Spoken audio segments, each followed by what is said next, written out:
यीशु आएगा, इस सारी दुनिया में मानो अंधकार है, पूरा अंधेरा, पर वो पहचानेगा किन लोगों को? वो रहा लाइट, वो लाइट, वो लाइट। यीशु ने यही कहा, तुम जगत की ज्योति हो। उसने आपको ज्योति बनाकर रखा, लेकिन आज लास्ट में आप अगर बुझ गए फिर वो आपको पहचाने कैसे? अंधेरे में आप दीपक को नहीं पहचान पाएंगे, लेकिन अगर अंधेरे में दीपक जल रहा होगा तो अंधेरा चाहे जितना भयानक हो, उस दीपक की रोशनी और बढ़िया होगी, अब जबरदस्त होगी।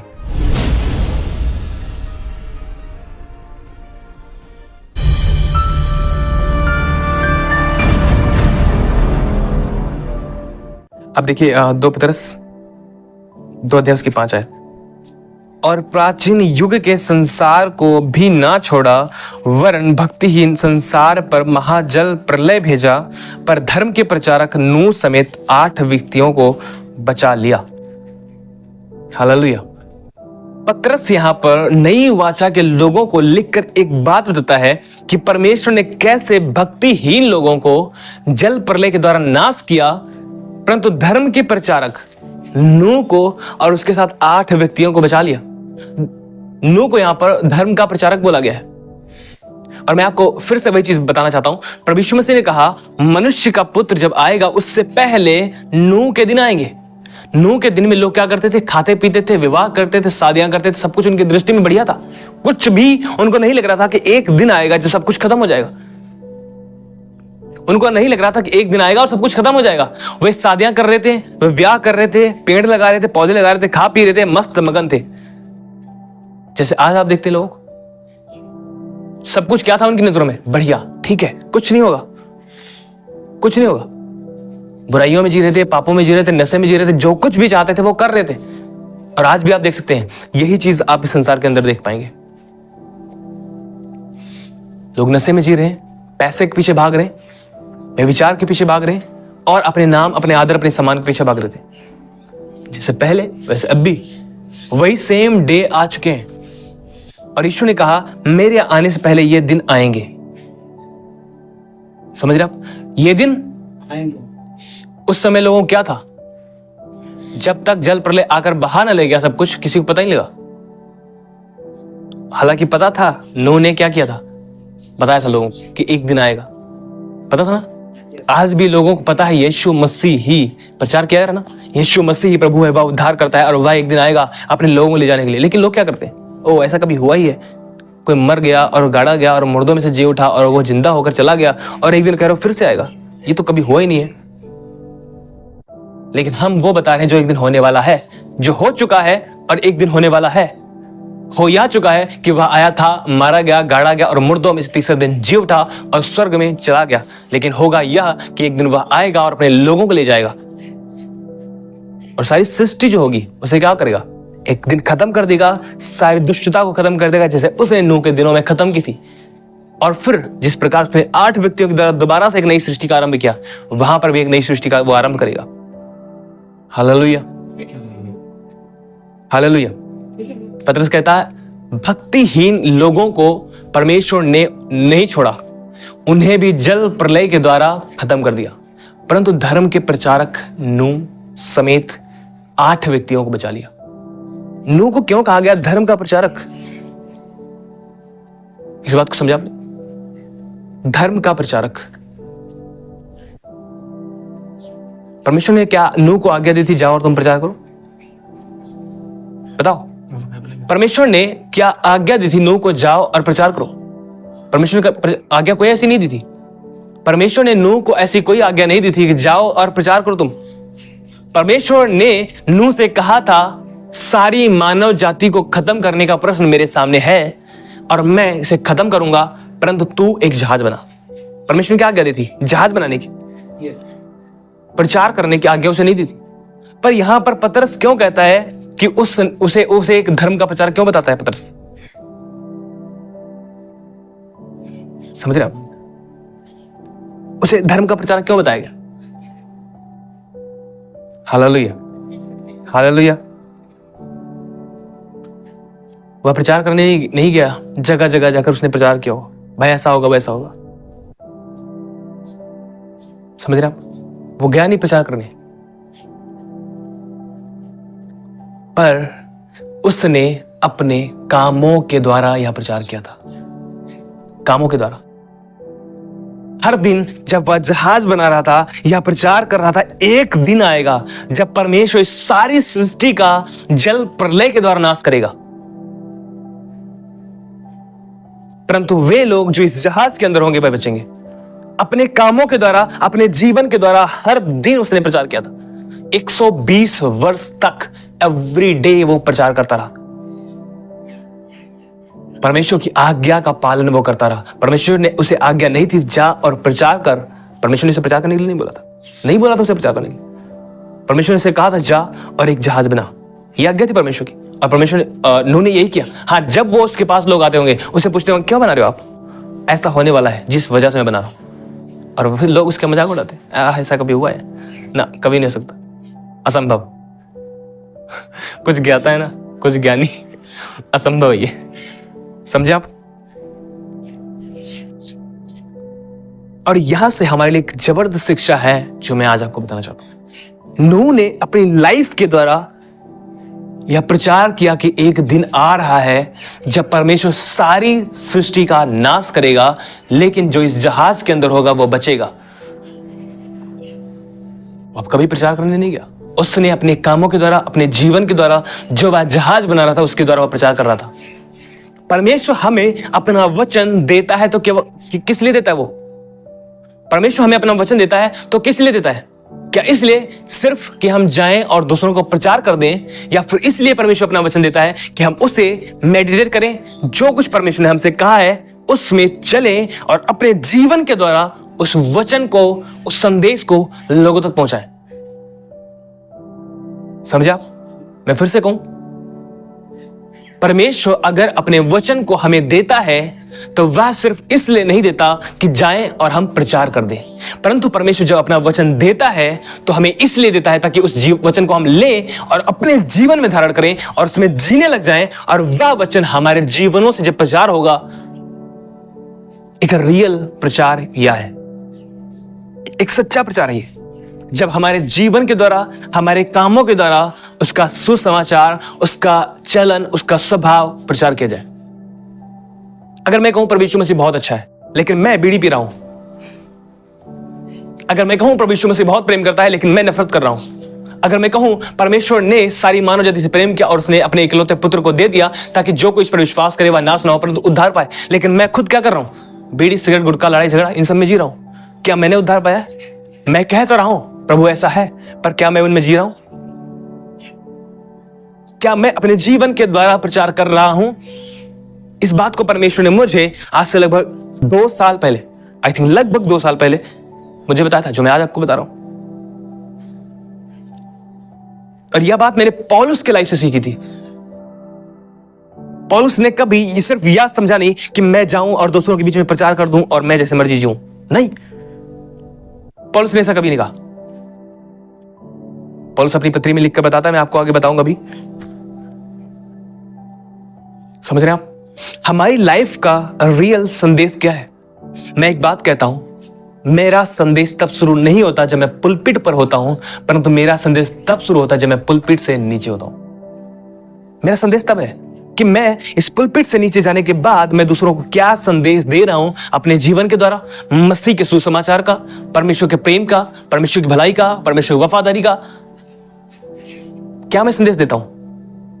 यहां से मैं दूसरों को बोलता हूं लड़ाई मत करो, यहां से मैं निकलने के बाद मैं खुद अगर गाली देने वाला हूं, लड़ाई झगड़ा करने वाला हूं, तो मेरा ना यहां से प्रचार करने का कुछ फायदा है और ना ही मैं अपने व्यक्तिगत जीवन से उसके वचन का प्रचार कर रहा हूं। समझ पा रहे आप?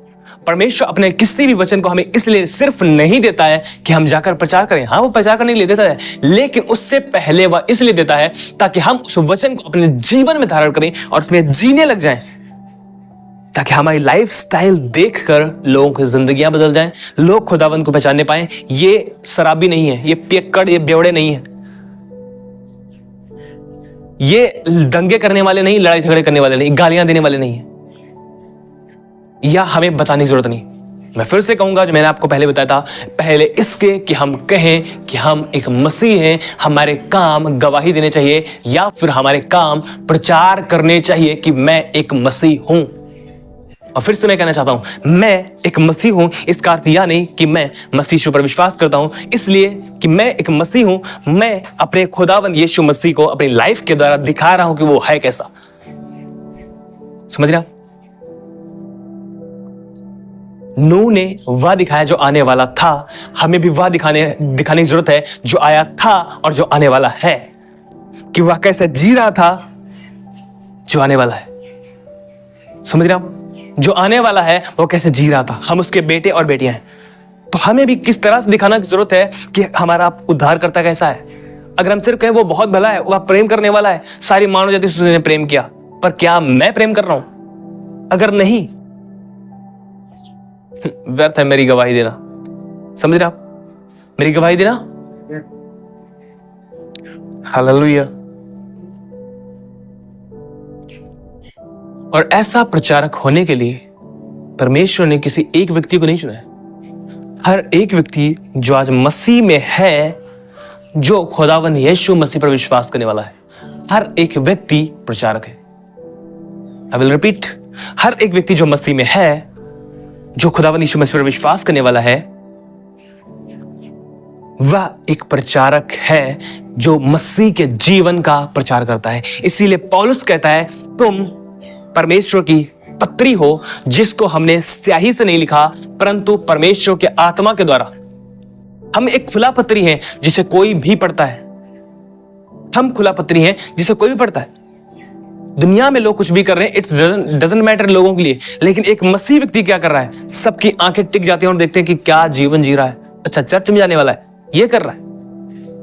हम एक खुला पत्री हैं और हमें हर कोई देखेगा, पर क्या जब वो हमें देखता है, हमारे खुदावंद यीशु मसीह को देख पाता है? हमारे चाल चलन में, हमारे स्वभाव में, बोलने के तरीके में वह खुदावंद यीशु मसीह को देख पाता है?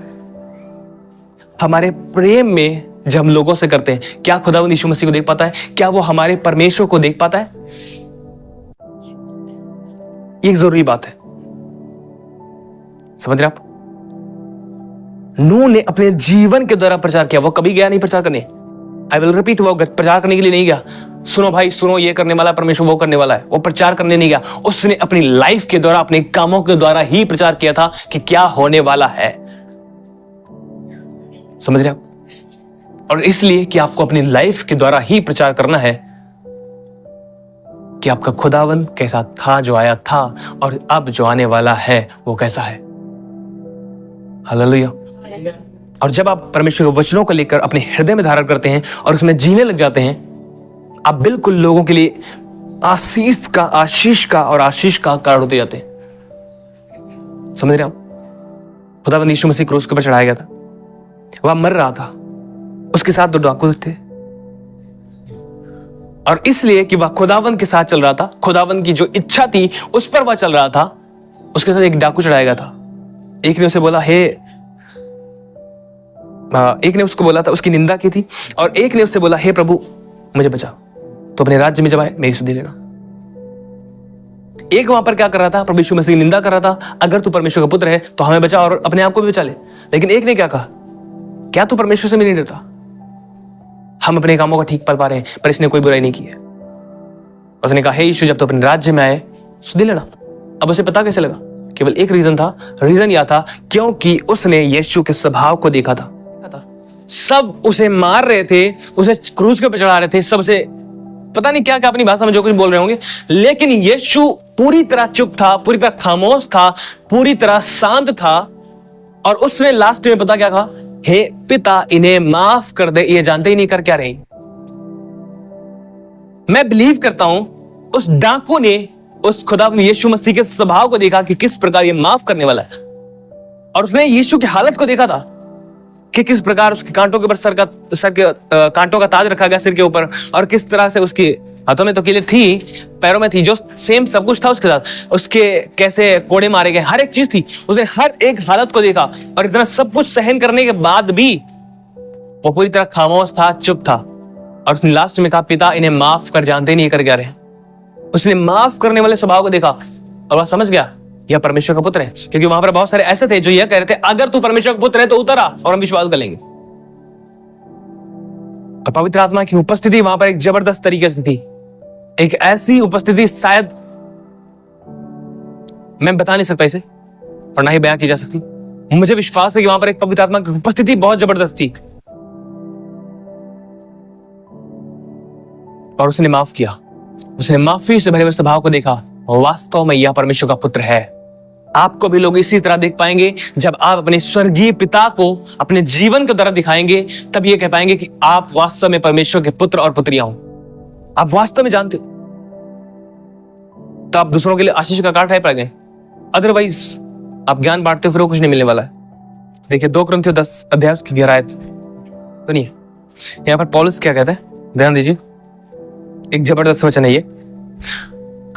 2 कुरिन्थियों 10 अध्याय की 11 आयत। यहां पर क्या लिखा है, आप 10 से पढ़ लीजिए। 2 कुरिन्थियों 2 अध्याय की 10 आयत से यहां पर देखिए क्या लिखा है। यहां पर लिखा है, क्योंकि वह कहते हैं उसकी पत्रियां तो गंभीर और प्रभावशाली हैं, परंतु जब वह सामने होता है तो वह देह का निर्बल और वक्तव्य में हल्का जान पड़ता है।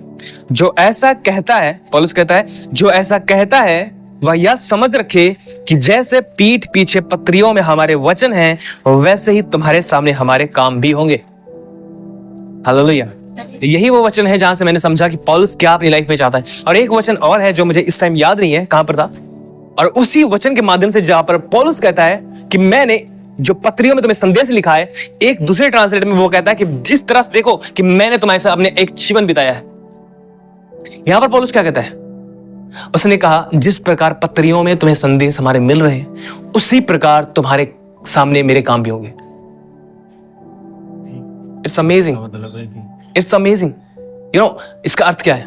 वो कहता है जो मैं प्रचार कर रहा हूं उसमें मैं जी रहा हूं। समझा? वो कहता है जो मैं प्रचार कर रहा हूं उसमें मैं जी रहा हूं। तुम कुछ भी अंतर ना पाओगे जो मैंने आपको प्रचार किया और मैं उसमें ना जी रहा हूं। मैं एक बात कहता हूं, एक प्रचारक के लिए यह जरूरी है कि जिस जीवन का वह प्रचार कर रहा है वह जीवन उसमें पाया जाए। अगर मैं यीशु के जीवन का प्रचार कर रहा हूं तो यीशु का जीवन मुझ में पाया जाए, उसका स्वभाव मुझ में पाया जाए। मैं पौलुस के समान आपसे कहूंगा कि मैं सिद्ध नहीं हूं पर मैं बढ़ रहा हूं। मैं सिद्ध नहीं हूं पर मैं बढ़ रहा हूं यीशु के स्वभाव में जीने की ओर। और आप भी बढ़ सकते हैं। हालेलुया। आप भी बढ़ सकते हैं। आप भी अपने जीवन के द्वारा परमेश्वर के वचन का प्रचार कर सकते हैं। आज जरूरी नहीं कि आप पुलपिट पर आए और यहां से आप परमेश्वर के वचन का प्रचार करें।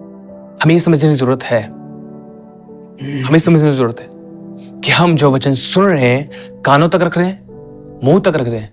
कुछ लोग कानों तक रखते हैं और कानों से अगर उनके कुछ आ गया, दिमाग तक चला गया, फिर मुंह तक आ गया। अगर मुंह तक ही रख रहे हैं, क्या इसे आप अपने हृदय में जगह दे रहे हैं? क्या इसे अपने हृदय में रख रहे हैं और क्या इसमें जी रहे हैं? It's most important thing. क्या इसमें जी रहे? ये जरूरी बात है। पौलुस यही बताना चाहता है, देखो जो मैं तुम्हें प्रचार कर रहा हूं और जब तुम मेरा जीवन देखोगे उसमें तुम्हें कोई अंतर मिलेगा ही नहीं। ये एक जबरदस्त लाइफ है, एक बेहतरीन और जबरदस्त लाइफ है जिसमें जो मैं प्रचार कर रहा हूं और जो मैं जीवन जी रहा हूं उसमें कोई फर्क नजर नहीं आना चाहिए। Hallelujah, hallelujah. प्रभु यीशु मसीह ने कहा तुम जगत की ज्योति हो। और ज्योति कैसे होती है? सारे अंधकार में एक जगह पर ज्योति रख दो, लाइट रख दो, दीपक रख दो, वह अंधकार के साथ मिक्स हो जाता है। वह उस अंधकार में बहुत अद्भुत तरीके से चमकता है, बहुत अद्भुत शाइन होती है उसकी लाइट। उसके अंदर जो प्रकाश निकलता है वो बहुत जबरदस्त होता है। और इवन आप समझो अंधकार में ही रोशनी की चमकने की जगह है जहां पर बहुत अद्भुत तरीके से रोशनी चमक सकती है। Hallelujah, hallelujah. बहुत ज्यादा टाइम फास्ट चल रहा है, क्या चक्कर है? हालेलुया।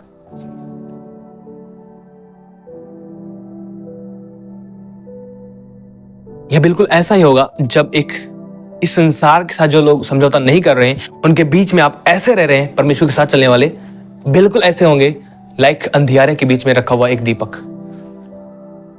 समझा? अंधियारे के बीच में रखा हुआ एक दीपक जो अंधियारे के साथ मिक्स नहीं होता, वो दीपक है कहां पे? हाँ, दीपक कहां पर है? ढूंढते कभी ऐसे, अगर मान लो दीपक जल रहा हो और अंधियारा पूरा हो और फिर आप ढूंढते हैं दीपक कहाँ गया भाई, कभी देखा आपने? नहीं। दोस्त देख कर बता सकते हो वो रहा दीपक। समझे आप? ये बिल्कुल ऐसा ही होगा जब यीशु आएगा, पूरी तरह से अंधकार होगा। मैं इसे समझ पा रहा हूं कुछ, जहां तक मुझे लग रहा है यीशु आएगा, इस सारी दुनिया में मानो अंधकार है, पूरा अंधेरा, पर वो पहचानेगा किन किन लोगों को? वो रहा लाइट, वो रहा लाइट, वो रहा लाइट। समझ रहे आप? यीशु ने यही कहा, तुम जगत की ज्योति हो। उसने आपको ज्योति बनाकर रखा, लेकिन लास्ट में आप अगर बुझ गए, फिर वो आपको पहचाने कैसे? अंधेरे में आप दीपक को नहीं पहचान पाएंगे। लेकिन अगर अंधेरे में दीपक जल रहा होगा, तो अंधेरा चाहे जितना भयानक हो, उस दीपक की रोशनी और बढ़िया होगी, अब जबरदस्त होगी। समझा? अंधियारा प्रकट करता है पाप को, बुराई को, अंधकार को, जो मैं आपको आगे बताने वाला हूं, पर टाइम बहुत ज्यादा हो रहा है। समझ रहे आप? अंधियारा जो है वह पाप, बुराई और गुनाहों को प्रकट करता है, लेकिन जो उजियाला है वह ईश्वरीय स्वभाव को प्रकट करता है, जो मसीह के द्वारा परमेश्वर का स्वयं का अस्तित्व जो हमें दिया गया है। क्योंकि जो लाइट वर्ड है, light word comes from Greek word फॉस, जिसका अर्थ है परमेश्वर का जो स्वयं का अस्तित्व है, मतलब कि परमेश्वर का स्वयं का जो जीवन है, उसको मसीह के माध्यम से हमारे जीवनों में डाला गया है। और इसीलिए यीशु ने कहा तुम जगत की ज्योति हो। और इसलिए जब हम उस जीवन में जो यीशु का है उसे हम जीने लग जाते हैं, और वह लाइट और अधिक बढ़ती जाती है और हम चमकते हैं, और फिर हमारे भले कामों के द्वारा हमारे पिता की बड़ाई होती है। Hallelujah, hallelujah. और फिर नूह ने क्या किया? नूह ने 120 लगभग 120 साल के बाद एक जहाज को बना लिया, और नूह और उसके साथ जितने भी पशु पक्षी जितने परमेश्वर लेकर आने वाला था उन सबको ले आया। वो सब उस जहाज के अंदर चले गए, और उस जहाज के द्वार को आपको पता है बंद किसने किया? यस, उस जहाज के द्वार को स्वयं परमेश्वर ने बंद किया था। जो यह प्रकट करता है कि एक दिन वह अनुग्रह का दरवाजा बंद हो जाएगा जो आज खुला है। और जिस दरवाजे को परमेश्वर बंद करे, कौन है जो उसे खोल देगा? और जिस चीज को परमेश्वर खोले, उसे कौन है जो बंद कर देगा? कोई भी नहीं। परमेश्वर ने आज अनुग्रह खोल रखा है हर व्यक्ति के लिए, अनुग्रह का द्वार खोल रखा है हर व्यक्ति के लिए कि आए और प्रवेश करे और जीवन पाए। लेकिन जो नहीं आएगा, जो नहीं उसमें प्रवेश करेगा, कोई बात नहीं, परमेश्वर से बंद कर देगा। और फिर अब जितना मर्जी नॉक करो, बोलो भैया खोलो खोलो ना, जब टाइम था तब आप नहीं आए, अब टाइम खत्म हो गया है, अब कुछ नहीं बचा। 120 साल तक वो प्रचार करता रहा अपने जीवन के द्वारा, अपने कामों के द्वारा। एक व्यक्ति ने भी विश्वास नहीं किया। कैसा होगा? एक व्यक्ति ने नहीं विश्वास किया। पर नूह रुका नहीं। नूह ने लोगों के विचारों को नहीं देखा साउल की तरह। और सब मेरे पास से मनुष्य जाने लग गए थे, इसलिए मैं डर गया, और फिर मैंने कहा क्या अब आपकी वेट करूंगा, मैं बलि चढ़ाऊं? नो, उसने कभी नहीं सोचा कि मनुष्य क्या कह रहे हैं। अगर एक जबरदस्त लाइफ जीना चाहते हैं आप, तो मैं सच कह रहा हूं, आप ये मत कभी सोचो कि लोग कह क्या रहे हैं। लोग जो कह रहे हैं सुनो ही मत, जो परमेश्वर कह रहा है उसे ही सुनो और वही करो। Hallelujah, hallelujah, hallelujah. उस जहाज के अंदर 8 लोग आए, नूह, उसकी पत्नी, उसके बच्चे और उनकी पत्नियां। हालेलुया। उसमें 8 लोग बचे, और 8 लोग जब बचे, उनके द्वारा ही एक नई सृष्टि का आरंभ हुआ, जिसके द्वारा आप देखते हैं आज दुनिया के अंदर लगभग 7 बिलियन पॉपुलेशन है। हाँ, दुनिया के अंदर जितनी पॉपुलेशन आप देख रहे हैं, कहां से? नूह के फैमिली से। क्यों? वहीं से परमेश्वर ने एक नई सृष्टि का आरंभ किया।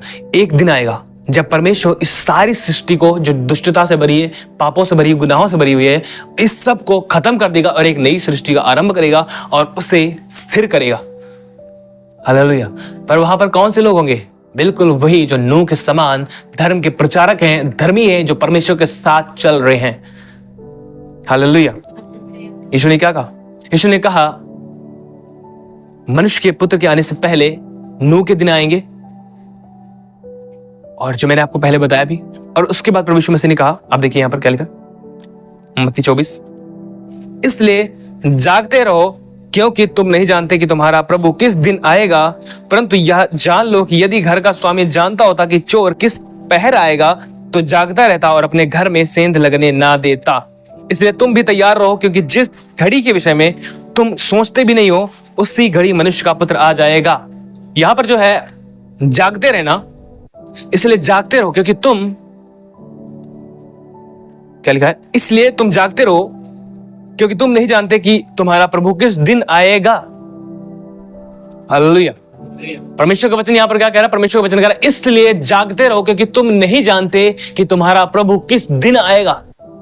और बाइबल बताती है प्रभु यीशु मसीह ऐसे आएगा, लाइक चोर के समान, चोर के समान आएगा, मतलब कि अचानक, समझे? चोर के समान चोरी करने नहीं, पर चोर के समान बिल्कुल अचानक, कि जिसके घर में सेंध लगाने जाना है उसको पता भी नहीं है कि चोर आएगा। और इसीलिए प्रभु यीशु मसीह ने कहा जागते रहो और तैयार रहो क्योंकि तुम जानते नहीं कि तुम्हारा प्रभु किस दिन आएगा। हमें पता है हमारा प्रभु किस दिन आएगा? हमें नहीं पता, तो हमें क्या करने की जरूरत है? जागते रहना। जागते रहने का मतलब आपको पता क्या है? जागते रहने का अर्थ है सावधान रहना। अब कुछ लोग समझते हैं सोएंगे नहीं, अरे सोओगे नहीं फिर जल्दी चले जाओगे। ठीक है, सोओगे नहीं तो जल्दी चले जाओगे। अब मान लो एक बंदा सोएगा नहीं, परमेश्वर ने सोने के लिए ठहरा है, लेकिन अगर कोई ज्यादा एक्स्ट्रा सोएगा फिर क्या होगा? कंगाल हो जाएगा, कंगाल हो जाएगा। सोना जरूरी है, सो जितना रात की नींद आपके लिए जरूरत है उसे सो। रात सोने के लिए, दिन काम करने के लिए जिसमें आप मेहनत करो, परिश्रम करो। और मैं ये नहीं कर रहा कि पूरी रात आप सो, उसमें भी आप प्रार्थना के लिए मेहनत करो, परिश्रम करो, जितना आप टाइम दे सकते हो उतना दो खुदा को, तैयारी करो। ठीक है, प्रभु यीशु मसीह ने क्या कहा? जागते रहो क्योंकि तुम नहीं जानते कि तुम्हारा प्रभु किस दिन आएगा। सावधान रहो और देखते रहो तुम कर क्या रहे हो। एक चीज और देखिए यहाँ पर क्या लिखा है, लूका 21 अध्याय, लूका 21 उसकी 34 आयत यहाँ पर लिखा है, इसलिए सावधान रहो, ऐसा न हो कि तुम्हारे मन खुमार और मतवालेपन और इस जीवन की चिंताओं से सुस्त हो जाएं और वह दिन तुम पर फंदे के समान अचानक आ पड़े, क्योंकि वह सारी पृथ्वी के सब रहने वालों पर इसी प्रकार आ पड़ेगा। इसलिए जागते रहो और हर समय प्रार्थना करते रहो कि तुम इन सब आने वाली घटनाओं से बचने और मनुष्य के पुत्र के सामने खड़े होने के योग्य बनो। हालेलुया। परमेश्वर का वचन यहाँ पर क्या कहता है? प्रभु यीशु मसीह ने यहाँ पर क्या कहा? प्रभु यीशु मसीह ने कहा सावधान रहो। कैसे सावधान रहो? किस बात को लेकर सावधान रहना? आगे देखिए प्रभु यीशु मसीह ने क्या कहा, तुम्हारे मन, सुनिए, तुम्हारे मन खुमार और मतवालेपन और इस संसार की चिंताओं से सुस्त ना हो जाए। इस बात को लेकर सावधान रहो। समझे आप? समझ रहे? इस बात को लेकर सावधान रहो कि तुम्हारा मन जो है खुमार ना हो जाए, मतवालापन, नशेड़ी और बहुत सारी चीजें जो होती, और इस संसार की चिंताएं जिसमें आप बहुत सारी चीजों को आप पाते हैं, पैसा, धन, नाम, सम्मान, ये वो बहुत सारी चीजें, बहुत प्रकार के बुरे काम, बहुत प्रकार के सारे काम जितने भी आ जाते हैं संसार की चिंता में, ये सारे काम आ जाते हैं जो संसारिक है। अब मेरे पास पूरा टाइम नहीं जो मैं आपको सब चीजों को बता पाऊं। समझ रहे आप? प्रभु यीशु मसीह का सावधान रहो, अपने मन को देखो कि कहीं तुम्हारा मन खुमार ना हो जाए, मतवालेपन की ओर तुम ना चले जाओ, तो मतवाले ना हो जाओ, लड़ाई झगड़े मत करने लग जाओ, तुम व्यभिचार करने ना लग जाना, तुम मूर्ति पूजा करने ना लग जाना, तुम बुरे कामों करने ना लग जाना, ना संसार की बातों की चिंता करो कि उनके कारण तुम्हारा मन सुस्त हो जाए। समझे आप? मन सुस्त हो जाए। अगर आपका मन सुस्त हो गया, आप जागृत कैसे रह पाएंगे? जागते हुए बंदे का अलग तरीका होता है, सोने वाले का सुस्त है। वो जो सो रहा है वो सुस्त है, लेकिन जो जाग रहा है वो चुस्त है। समझ रहे आप? हालेलुया। प्रभु यीशु मसीह ने कहा सावधान रहो। और आगे क्या प्रभु यीशु मसीह ने कहा? और इस जीवन की चिंताओं से सुस्त हो जाए और वह दिन तुम पर फंदे के समान अचानक आ पड़े, क्योंकि वह सारी पृथ्वी के सब रहने वालों पर इसी प्रकार आ पड़ेगा। वह दिन जो यीशु का आने वाला है, जिस दिन यीशु आएगा अपने लोगों को लेने के लिए, अगर हम सावधान ना होंगे, हमारे मन खुमार से भर जाएंगे, मतवालेपन से हम भर जाएंगे और इस जीवन की चिंताओं से भर जाएंगे और सुस्त हो जाएंगे, तो वह दिन जो आएगा वह कैसा होगा? फंदे के समान, मतलब नाश करने वाला। क्योंकि संसार के सब रहने वालों पर ऐसा ही वो दिन होगा। अचानक अचानक ये विपत्ति आ गई, अचानक सब कुछ खत्म, अचानक यीशु को मानने वाले, यीशु के साथ चलने वाले, जो यीशु से प्रेम रखने वाले थे, अचानक चले गए और हम रह गए। वो सब उन लोगों पर अचानक पड़ेगा जो अंधकार के हैं, जिनको पता नहीं यीशु कौन है, जिनको पता नहीं कि परमेश्वर कौन है। उन सब के लिए वह फंदे का दिन अचानक आएगा। लेकिन जब आप आगे पढ़ेंगे थिस्सलुनीकियों में, तो वहां पर भी परमेश्वर का वचन बताता है, वहां पर लिखा गया कि पौलुस कहता है कि तुम इन सब चीजों से अनजान नहीं हो। दुनिया अनजान है, दुनिया के लोग अनजान है, लेकिन तुम इन चीजों से अनजान नहीं हो। हालेलुया। वो कहता है तुम जागृत रहो और प्रेम और विश्वास की झिलम पहनकर आगे बढ़ते जाओ। प्रेम और विश्वास की झिलम पहनकर। हालेलुया। जागृत रहो, प्रार्थनाओं में, वचनों में मजबूत रहो, सावधान रहो, क्योंकि जागृत रहने का अर्थ ही है सावधान रहना। समझे आप? अब एक व्यक्ति जागता है तो कोई भी व्यक्ति कुछ भी उसके ऊपर अचानक उससे लड़ने के लिए आ सकता है। वह जागृत है, लेकिन अगर सो रहा तो उसके ऊपर कोई भी हमला कर सकता है। जागृत है तो वो सावधान रह सकता है कि कोई भी अगर उसके ऊपर हमला करने वाला है या फिर कुछ मारने वाला है तो क्या कर सकता है? बचेगा। लेकिन अगर वो सो रहा है, उसे पता नहीं है ना कुछ, जब वो सो रहा है फिर क्या है? फिर कोई भी आकर उसे मार सकता है, कुछ भी कर सकता है। लेकिन जागृत रहना क्या है? सावधान रहना उन बातों को लेकर जो परमेश्वर के वचन में लिखी गई हैं, कि हम इस संसार की बातों में ना जाएं। संसार की चिंता, संसार के सुख विलास की चिंता मत करें, संसार की बातों की चिंता मत करें, पर जो परमेश्वर का वचन कहता है करने के लिए, उसमें हम अपना हृदय, अपना मन, अपना जीवन समर्पित कर दें, नूह के समान। हालेलुया। नूह ने अपना सब कुछ लगाया, जहाज को बनाया, अपने रहने का स्थान, और हम भी अपना सब कुछ लगाकर उस स्थान को बना सकते हैं जो मसीह ने हमें दिया है। हम अपना सब कुछ छोड़कर, यीशु ने कहा जब तक एक मनुष्य अपना सब कुछ ना छोड़ दे, वह मेरा चेला नहीं हो सकता। समझे आप? और असल में ये ऐसा ही है, जब तक हम सब कुछ अपना ना छोड़ेंगे, हम एक उस राज्य में जो हमें मसीह ने दिया है, हम नहीं पहुंच पाएंगे। समझे आप? उसने हमें धार्मिकता दी है, उस धार्मिकता में जीना पड़ेगा। उसने जो हमें वचन दिया है, सिर्फ एक बुक के अंदर रखने के लिए उसने नहीं दिया है, बस इसे रख लो और सब कुछ हो गया। नहीं, केवल किताब है, केवल किताब ही, एक नॉर्मल किताब। अगर मान लो जब नूह के टाइम में जब जल प्रलय आया था, अगर एक किताब वहां पर होती है, फिर क्या होता? ये भी बह जाती। तो परमेश्वर क्या बताना चाहता है? इस बुक में ही सब कुछ नहीं है, लेकिन जो इसमें लिखा है, जब उसे आप अपने जीवन में धारण करते हैं, उसके बाद यह एक पावरफुल वचन है। यह आपकी जिंदगी को बदल देगा, आपके जीवन के तौर तरीकों को बदल देगा और आपको अनंत